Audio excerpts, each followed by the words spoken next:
ഈ പാവം ആൺകുട്ടി ജനിച്ചതു മുതൽ ഒരു ബബിളിനുള്ളിലായിരുന്നു ജീവിക്കുന്നത്.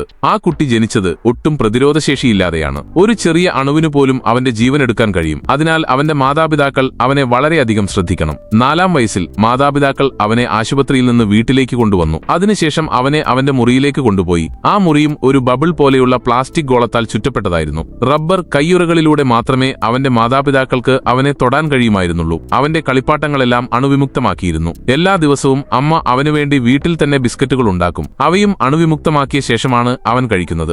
ഓരോ രാത്രിയും അവൾ അവന് ഉറക്കം വരാൻ കഥകൾ പറഞ്ഞുകൊടുക്കും. ചില കുട്ടികൾ അവന്റെ ജനലിന് പുറത്തുനിന്ന് അവനെ കളിയാക്കാറുണ്ട്. എന്നാൽ അവന്റെ അമ്മ എപ്പോഴും അവരെ ഓടിക്കും. എന്നിരുന്നാലും കുട്ടി വളർന്നപ്പോൾ ഒരു പെൺകുട്ടി കാർ കഴുകുന്നത് അവൻ ജനലിലൂടെ കാണുകയും അവളെ ഇഷ്ടപ്പെടുകയും ചെയ്തു. ആ പെൺകുട്ടി അവൻ നോക്കുന്നത് കണ്ടപ്പോൾ അവനെ കാണാനായി അവന്റെ വീട്ടിലേക്ക് വന്നു. പെൺകുട്ടിയെ കണ്ടപ്പോൾ ആ ആൺകുട്ടിക്ക് എന്തു പറയണമെന്ന് അറിയാത്ത വിധം പരിഭ്രമമായി. പെൺകുട്ടി പോയി കഴിഞ്ഞപ്പോൾ ആൺകുട്ടി അവളുമായി പൂർണ്ണമായും പ്രണയത്തിലായിരുന്നു. സബ്സ്ക്രൈബ് ചെയ്താൽ നാളെ കാണാം.